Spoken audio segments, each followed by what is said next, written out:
آج کی کہانی رف رف کی زبانی، ہماری آج کی کہانی بڑی سبق آموز ہے اور یہ اوریجنل سٹوری ہے، حقیقی سٹوری ہے میرے پارٹنر کی. تم نہیں پڑھ سکتے.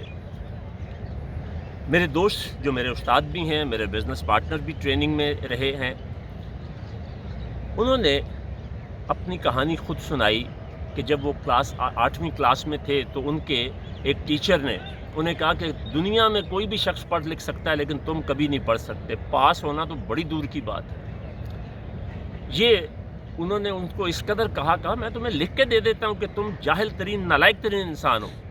ٹیچر نے لکھ کے دے دیا اور اس بچے نے آ کے، یعنی میرے دوست نے کیا کیا، اس نے آ کے اپنے گھر اس دن اعلان کر دیا کہ میں کچھ بھی کر لوں گا، پڑھوں گا نہیں. والدین نے بہت سمجھانے کی کوشش کی.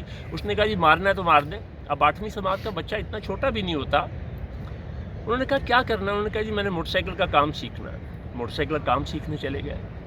موٹر سائیکل کا کام سیکھنے لگے تھے. ایک دن ایک نوجوان جو تھا وہ وہاں پر موٹر سائیکل کا کام کروانے آیا تو اتفاق سے یہ بچہ اس کام کو تھوڑا بہت دیکھ رہا تھا. کوئی بات ہوئی تو اسے لگا کہ یہ تھوڑا سلجھا ہوا ہے. انہوں نے پوچھا تم پڑھتے کیوں نہیں ہو؟ انہوں نے کہا جی میں پڑھا کرتا تھا، میرے ٹیچر نے کہا تم نہیں پڑھ سکتے تو اس لیے میں نے پڑھنا چھوڑ دیا.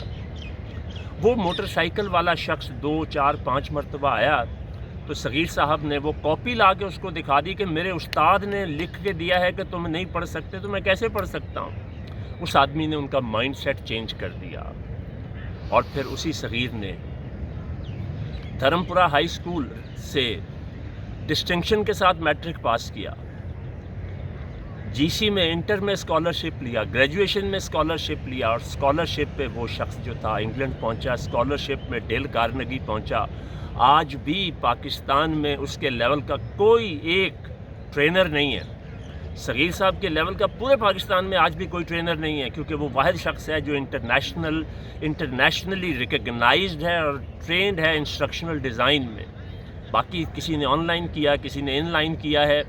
تو یاد رکھیں میری اساتذہ سے درخواست ہے اور بزرگوں سے بڑوں سے درخواست ہے کہ کبھی بھی کسی بھی حال کسی بھی صورت میں کبھی بچے کو ڈسکریج اس طرح سے نہ کریں کہ تم یہ نہیں کر سکتے. کیونکہ جو جتنا پیارا ہوتا ہے، جس کی جتنی رسپیکٹ دل میں ہوتی ہے، بچہ اس کی بات پہ اتنا ہی زیادہ اعتماد کر کے اپنا سب کچھ تباہ و برباد کر بیٹھتا ہے اور تباہ و برباد کرنے والے کو احساس تک نہیں ہوتا. اب اس ٹیچر کو شاید احساس بھی نہیں کہ اس نے ایسے کتنے بچے جو ہیں وہ برباد کر دیے ہوں گے.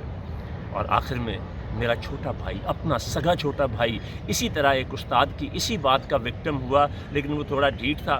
انہوں نے کہا کہ تم کچھ بھی کر سکتے ہو، سائنس میں میٹرک نہیں کر سکتے. اس نے 3 سال لگائے لیکن میٹرک سائنس میں کر کے دیا. لیکن ہر آدمی اتنا مستقل مزاج نہیں ہوتا. بہت شکریہ.